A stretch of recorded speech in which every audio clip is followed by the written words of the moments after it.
My mom like honked her horn because this woman was taking a long time to like figure out how to get out, and the woman turned around and screamed the N-word at my mom. I just remember my mom, like, I remember the grip that her hands had on the steering wheel. I don't put my title everywhere, unlike other duchesses, says the Duchess of Northumberland. Oh, is that right, Jane? Is that really right? Or are you using your title right now in order to get press for your new book or whatever? The hypocrisy out of these people, I really can't. It just is shocking to me. She's literally using her title as she is disparaging others for having the same title as her. At the same time, Fox News is saying that Meghan attaches enormous importance to her royal status. Do you think it's that, or do you think she is just attaching royal importance, or do you think she is just attaching enormous importance to her married name, which is the name that she gets to use because she married Harry? And that is breaking the brains of everyone because they don't want her to be a duchess and they don't want her to be married to their little white prince. What is funny though is that if William does take away their titles, nothing will change for Meghan and Harry. They now live a private life. And no, they do not need their titles. But while she is married to Harry, she does get to use the title. Meghan's sparkling wine is a luxury branding masterclass that they didn't see coming.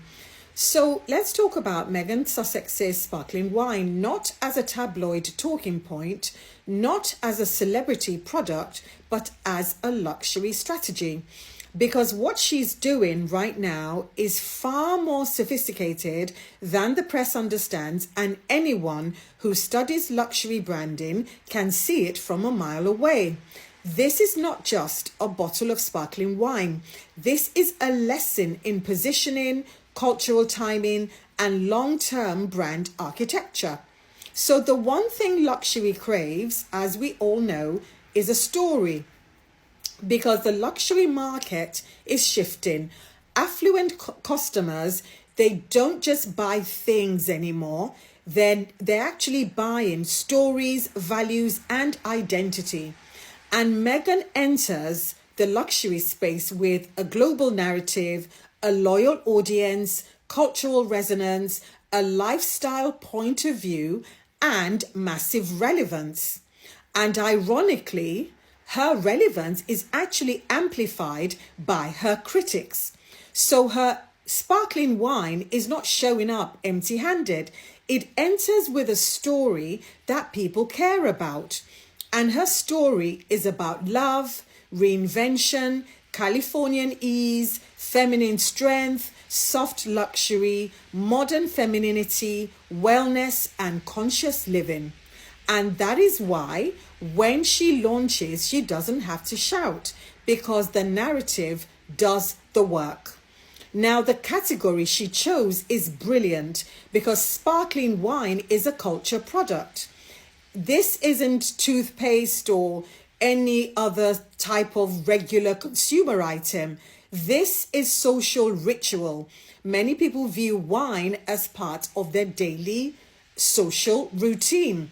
So people therefore drink sparkling wine to celebrate, to host, to gather, to romance, to unwind, and to mark very important milestones. So it integrates with several special moments, and that is luxury gold. Because in modern luxury branding, moments matter more than objects. Because you're not just selling bubbles, you are selling atmosphere, lifestyle, emotional texture, intimacy, and memory. And that is why champagne, that I spoke about in my earlier videos, is one of the most profitable luxury categories on earth. It's a lifestyle symbol, and Meghan truly understands symbols. I believe that she's entering the market at the most perfect cultural moment because we are in a boom cycle for premium sparkling wines. The US market is exploding. Millennial women are the biggest buyers, and sparkling drinks, they actually pair well with wellness inspired lifestyles. People want celebratory drinks without the heavy masculine energy of old style spirits. Plus, Meghan's demographic is exactly the one driving the sparkling wine category. And she didn't choose the category randomly, I don't think. I think she chose the one that she was most aligned with. And she chose the one that most aligned with her audience, her lifestyle messaging, her aesthetic, and her existing brand equity. That, to me, is smart luxury brand building. And the advantage that nothing else can buy is Meghan's cultural positioning. Because here's the truth that the press and derangers and trollers hate. Meghan is influential because they made her influential. Relentless coverage equals permanent visibility. And permanent visibility leads to sustained brand power. And sustained brand power leads to luxury viability. It's a very simple equation.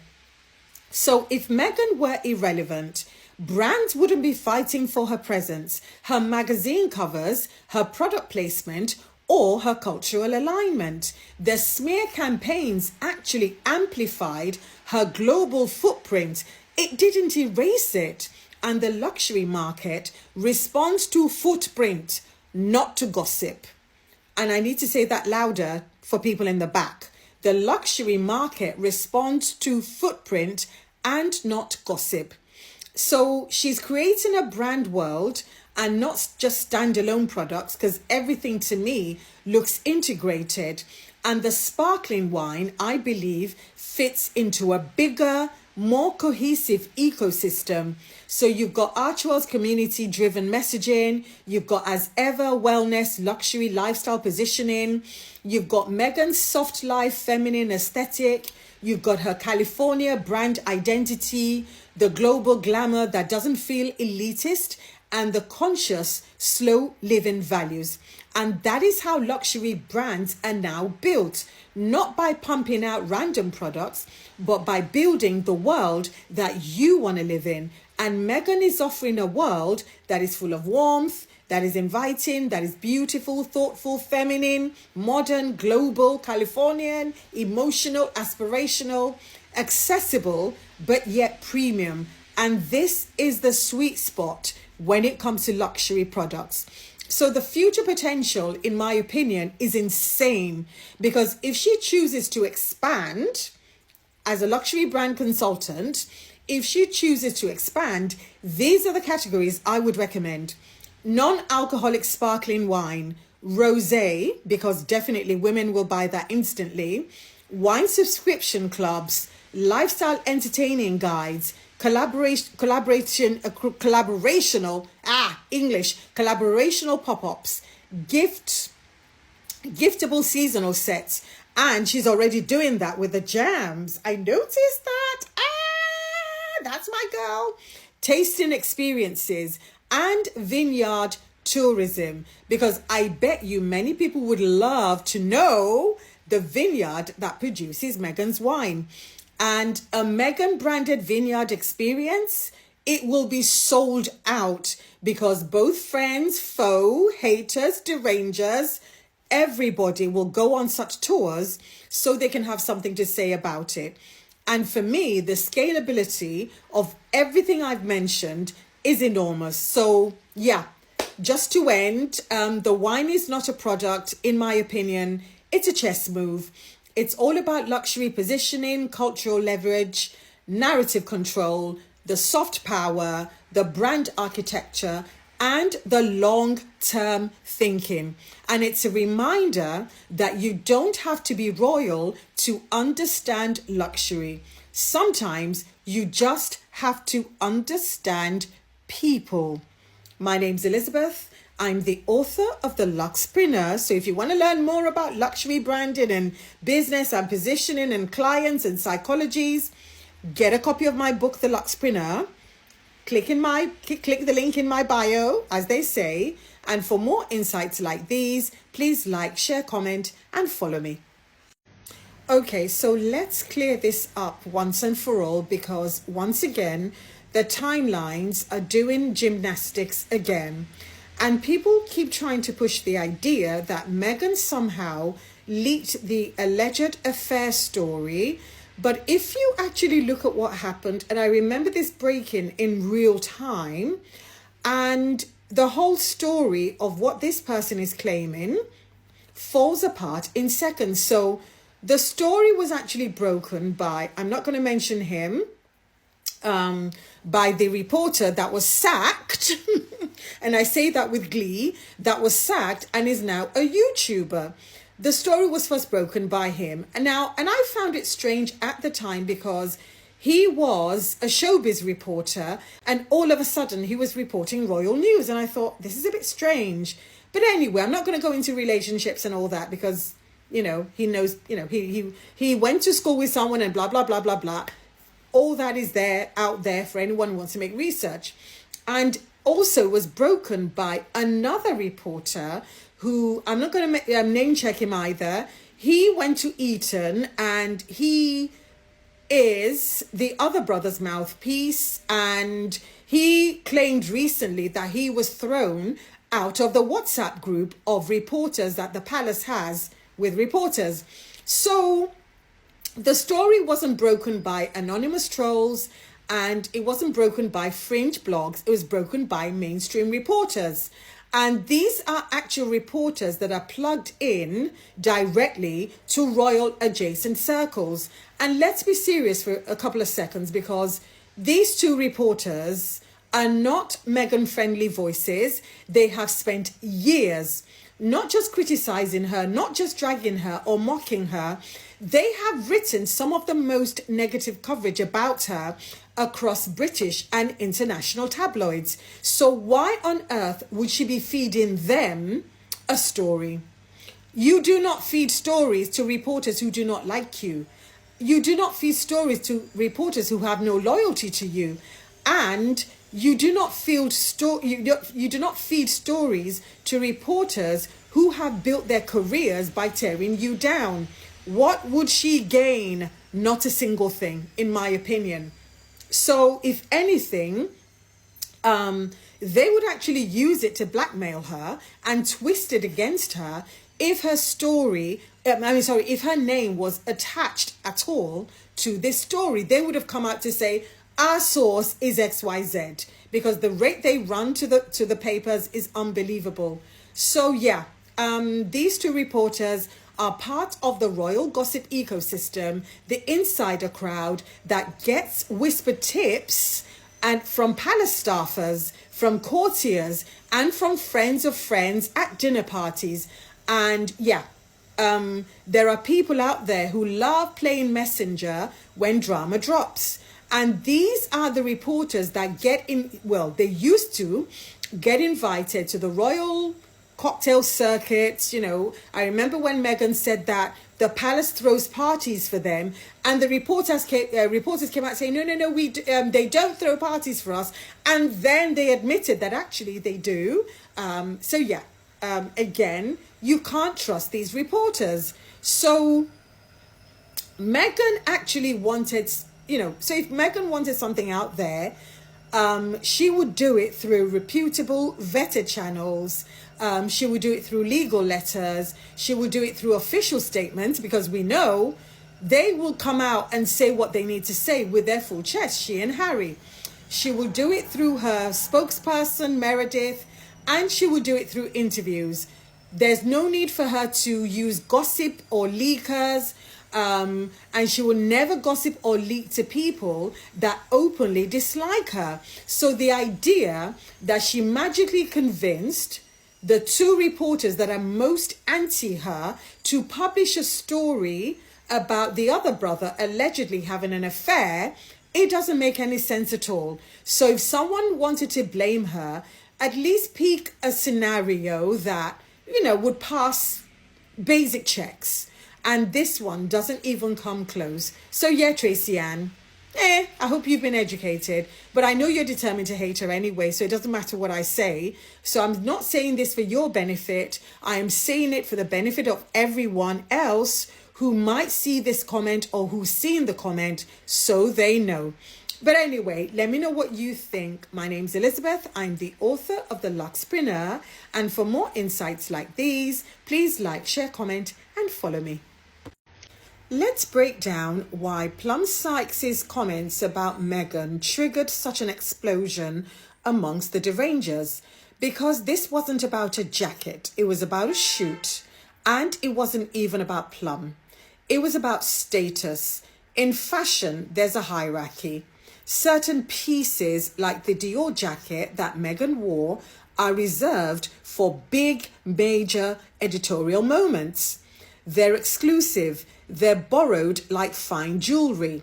And magazines do, in fact, compete over such pieces. Plum confirmed that Harper's Bazaar secured that jacket because Meghan was on the cover. They didn't pull that piece for just anyone. They pulled it because Meghan has global cultural weight. Simple. And Plum also confirmed what most insiders already know. A Vogue moment is likely coming. This should not be controversial because this is how fashion works. But for the Deranger fandom, this was existential. Because if Meghan is desirable, relevant, liked, marketable, influential, then their entire narrative collapses. Think about it. Their identity is tied to Meghan's supposed failure. Her being wanted by Dior, Vogue, and top editors threatens the very foundation of their obsession. So what did they do? They attacked the messenger, not because Plum misspoke, but because she spoke accurately.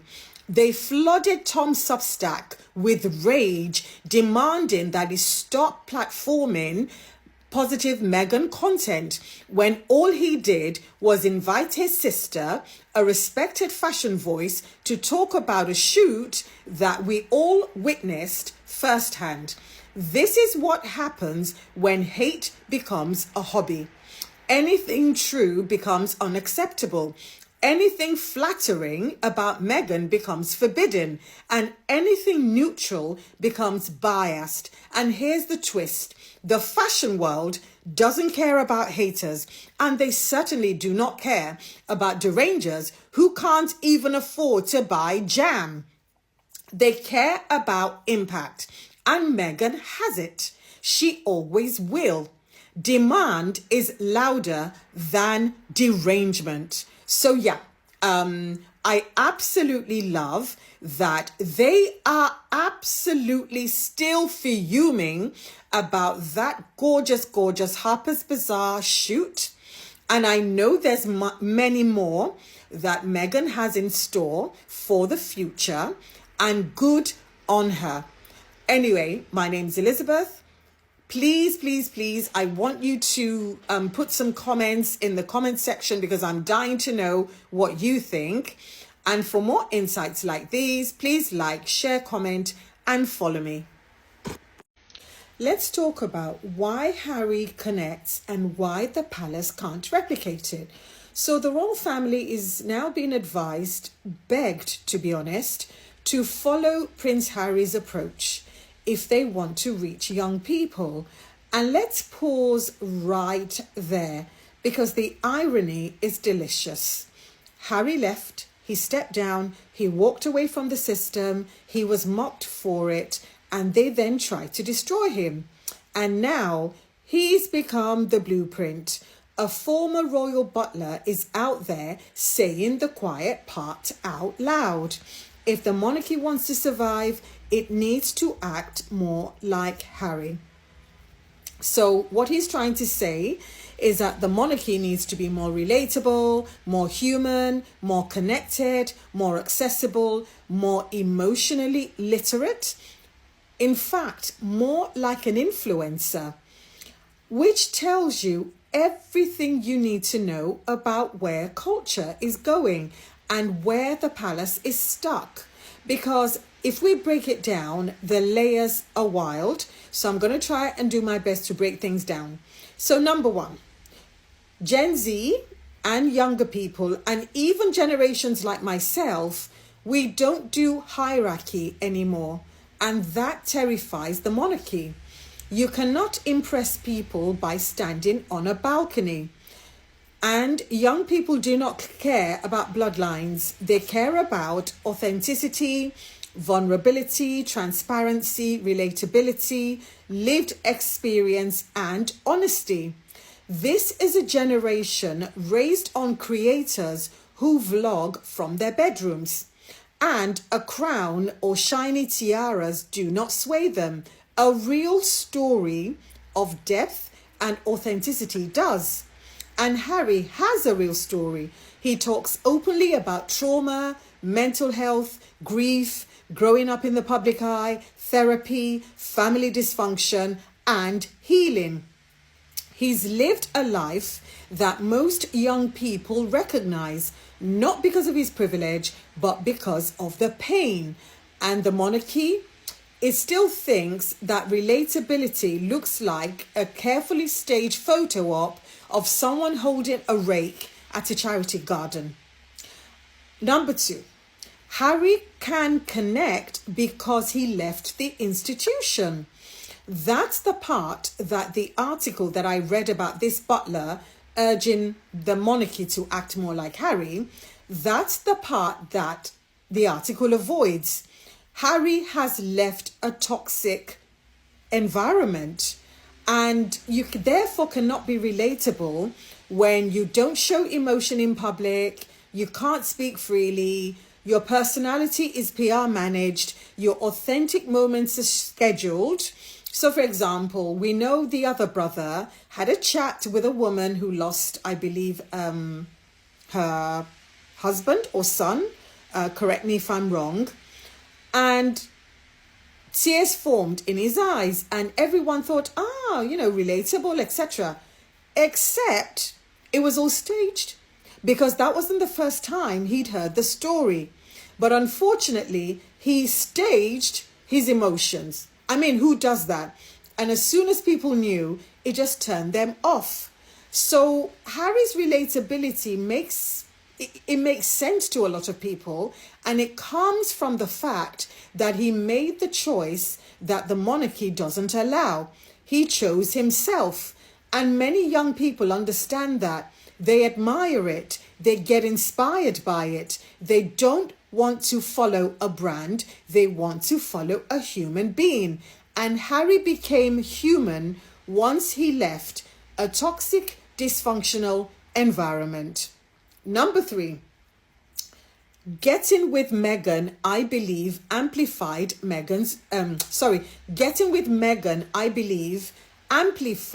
Harry's relatability. What do I mean? So Harry was definitely popular before he got with Meghan, but his brand was still royal adjacent. However, when he got with Meghan, they both became a global story of growth.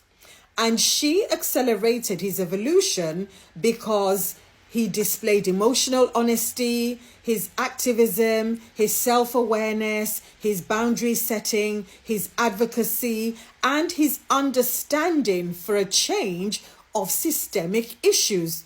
And together they built a platform that was rooted not in hierarchy, but in humanity. That's why young people connect, because they see a couple building a life of purpose and not protocol. Number 4, the palace wants Harry's results without Harry's willingness to evolve. So they want the results that Harry and Meghan get, but they don't want to evolve. And you can't have one without the other. So the butler is basically saying that the monarchy needs to become modern celebrities. And here's the truth. You cannot sprinkle relatability on a centuries-old hierarchy and expect magic. You cannot run a brand rooted in mystique while trying to appeal to people who crave vulnerability. You cannot connect with Gen Z while refusing to speak in your own voice. And you cannot adopt Harry's approach and at the same time punish him for it. It doesn't work. So Harry doesn't play relatable. He became relatable. He became relatable through growth, through vulnerability, and through leaving an outdated institution. The palace wants the aesthetic without the evolution, and that's not going to happen. And lastly, Harry is the blueprint because he represents what the monarchy fears the most: choice, autonomy, authenticity, decentralized power, narrative control, emotional intelligence. He is everything the monarchy cannot be, and that's why he thrives. And this is the kicker. The royal family is now being urged to imitate the very person they are trying so hard to discredit. The symbolism, to me, is very poetic. The monarchy doesn't inspire the future, not the way it is currently. It needs to borrow inspiration from the very son that it drove out. And that right there tells you more about the state of the institution than any official statement ever could. But anyway, let me know what you think. Comments, please. Comments, please. My name's Elizabeth. I'm the author of The Luxpreneur. And for more insights like these, please like, share, comment, and follow me. The validation addiction ends in your 60s. When you're over 60, other people's opinions lose all power. Here's the secret no one tells you. You stop performing for an invisible audience. You post what you want, you wear what you want, you say what you think. The desperate need to be validated by others just evaporates. You become uncancelable because you're not trying to impress anyone. The freedom is almost reckless. Life gets better in your 60s.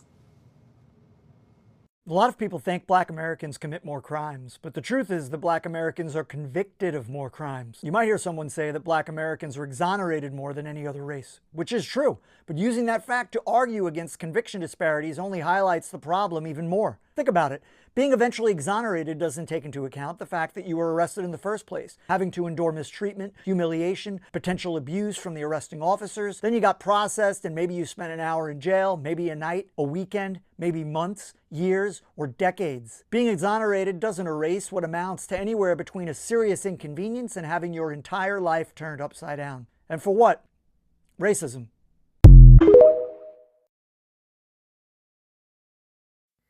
People keep asking me to lead workshops on microaggressions, and I always ask the same question. You mean racism?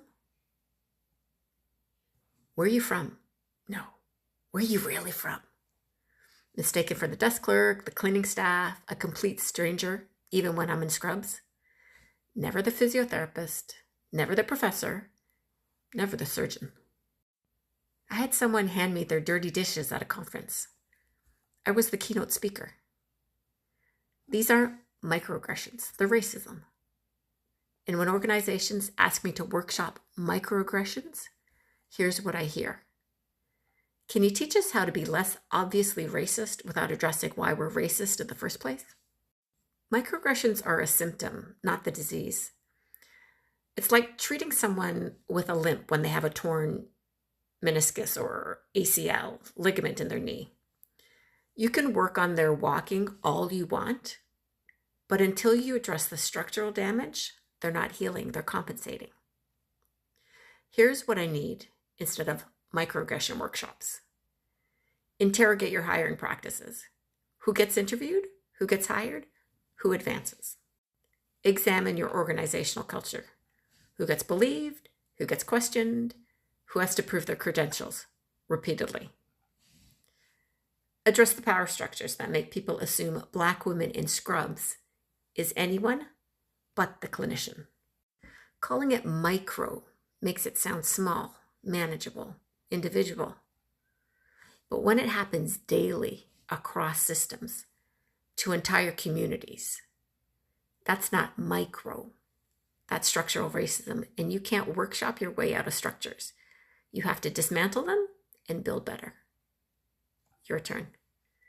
What microaggression are you tired of treating like a symptom instead of naming as racism? Stop asking me to make racism comfortable to talk about. Start doing the uncomfortable work of dismantling it.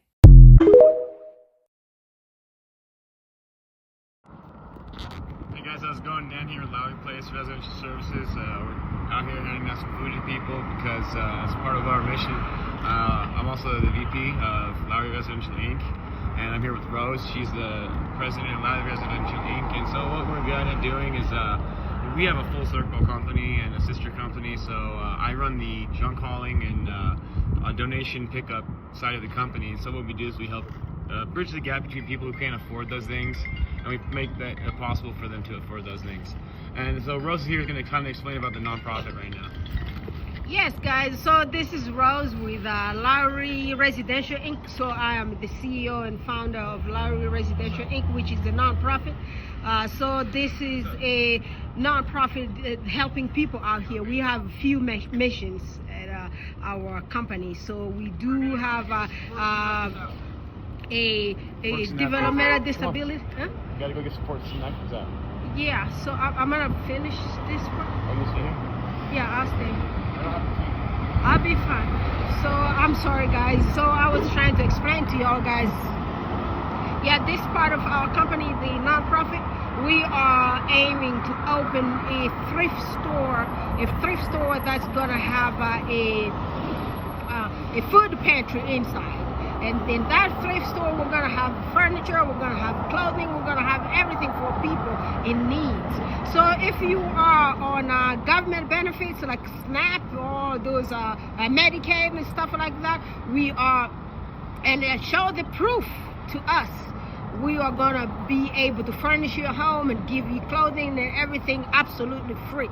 So that's what our nonprofit is for. And our developmental disabilities, we are just gonna help house people with developmental disabilities and place them into house homes. So with that being said, it's a little bit too loud around here. I'm trying to make a video and trying to cut the video and trying to go upside and down, and it's just too much. Yeah, so guys, what our nonprofit, the Lowry Residential Inc. is for, it's for the people. It's a public nonprofit. It's a 501(c)(3) approved by the IRS, so therefore we can provide you with the tax deductible receipts. So anything you donate to us is going to be tax deductible. If you donate furniture, clothing, anything to us, that we're going to be donating to people in the community is going to be tax deductible. So therefore, look up our GoFundMe, and I believe it's somewhere down here in the description box. Oh my goodness, so we made all those plates of food. It looks like we did not have enough food for everybody. And my queen, my friend, my classmate, Ariana Munoz, I do appreciate you. I'm really sorry because you know what? We couldn't make it down to St. Francis Center because we were driving along Colfax, and guess what? Every single bus station around every single corner, we found people. And all those people looked thirsty and hungry, so we had to serve them because, you know, we wanted to go to specifically to St. Francis Center because, you know, I did clinicals there back in the day. So that's why I thought it was good environment to find people to feed. But girl, I was so wrong. There are people to feed along the streets of Colfax. Y'all, we need to build this food pantry so we could actually feed people, because it is really sad. If we're gonna get like ways to provide people with microwavable food around, ain't nobody gonna go hungry around these streets of Colorado. It's really sad out here. It's a little bit chilly out here today, and these people are they are still hanging around at the bus station, and they're cold. Some sitting on the floor, on the ground, on the concrete, cold concrete. It's just so heartbreaking. And you know, some of those people, they're so traumatized, you know. It's very hard, and sometimes it's very hard as a counselor to see stuff like that. You know, I did work for mobile crisis like a long time ago. I used to go under the bridges to talk to people.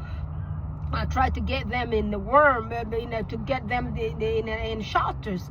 You know, it wasn't easy. It's very hard to watch people go through what is happening. And you know, sometimes, like I said, it is trauma related or mental illness or substance related.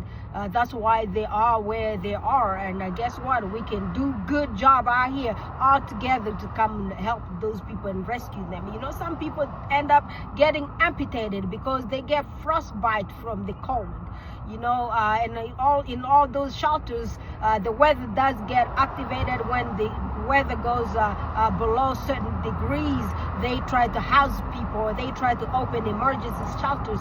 But yeah, it still doesn't matter. You and myself need to come out here and to also support the government to also care for these individuals with what we can do.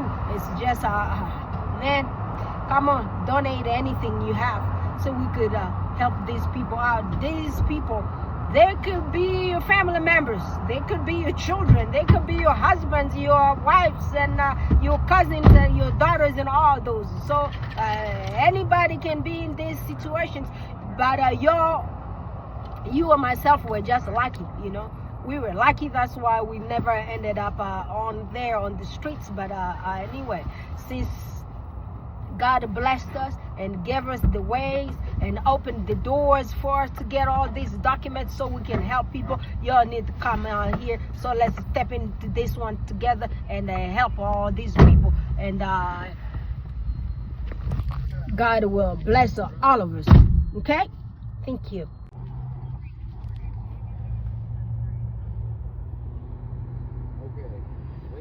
Yeah, I tell y'all guys, it's not easy. It's really traumatizing to watch people suffer.